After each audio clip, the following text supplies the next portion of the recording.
SubhanAllah, one of the things that is mentioned in the patience, Imam Ibn Ajiba mentions it, other scholars mention it, is the first patience that believers practice is the patience to do the good deeds, right? To practice it and remove the harm, remove the bad deeds or the sins the things that we're supposed to avoid. So we all seek to increase the good in terms of our acts of worship and good deeds that we do, and to eliminate anything that's bad. And that muscle that needs to be practiced for all of us in our deeds. We have to have patience with ourselves, and that's a really hard thing to do. As someone, I can tell you it's not easy. I relate to the question in the sense of not being patient with myself sometimes, and wanting something before it's time, right? So like, I want to be doing better in these kinds of ways, right? Through these kinds of deeds, and I'm not getting there with these kinds of deeds that I want to get to, right? So then you lose patience with yourself, and get frustrated with yourself.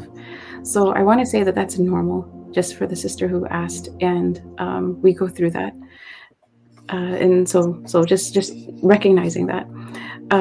When he says like spiritual effort and spiritual striving, the thing that I have found myself to be the most effective is even in terms of like the practice of patience, is to identify thoughts. So we have thoughts, we have negative thoughts, and these negative thoughts can be, we have to look at where it's coming from and what the message is and what the end goal is. So if the negative thought is, I call it the 3 Ds. The first is despair, right? I'm never going to get better. What's the use? Why should I keep trying? I've tried 1,000 times. I can't do this, right?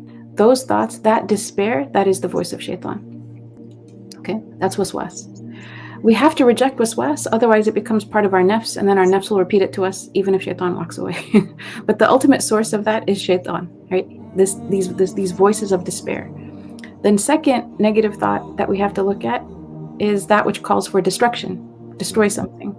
You're upset, this destructive impulse, right? It could be organizationally, you're working and you're like, I'm just gonna, whatever, cause a huge problem. God protect us all.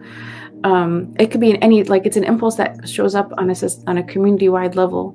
When we speak, we give away sometimes what the voice that's been speaking to us.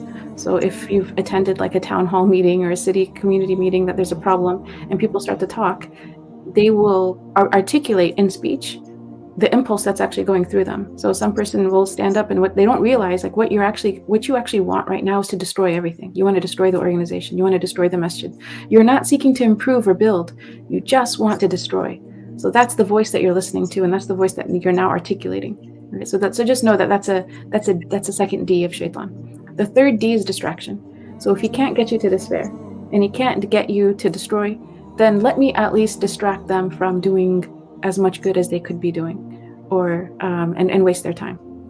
And so everything, they're curious about all sorts of things, and it keeps them unfocused and able to do anything. So if you can identify the thought, in your case it sounds like it's despair. There is literally like this thing where you acknowledge that this is actually from Shaytan, and his intention is to stop you from doing what you can do. And you have to sort of rewrite the thought. Okay, and I'm going to take the waswas and I'm going to rewrite the thought, which is everything is easy for Allah. Everything is easy for Allah. I may be weak, but Allah is the most powerful and He's the most strong, right? And if I put my trust in Him, I'm going to rely on Him to help me do better. I'm not going to rely on me, because I don't have any strength or power of my own. La hawla wa la quwwata illa billah, right? So I'm gonna take away this despairing thought. I'm gonna rewrite it with dhikr. And you could repeat maybe la hawla wa la quwwata illa billah. And you really feel that your strength and power is going to come from God. You put your trust in your strength that you get from God, and then you try again. But now you're trying again, not with your negative thoughts. You're trying again with God. You're with Him. So now you're going to try, and you're going to say, oh Allah, please, and again with dua, oh Allah, please help me to do better this time. Help me to do this, and receive your gift from God. Like, receive your prayer from God. Receive your good deeds from God. Don't see yourself as the agent doer. See yourself as the one who's receiving it from Him. And inshallah, or try to, inshallah.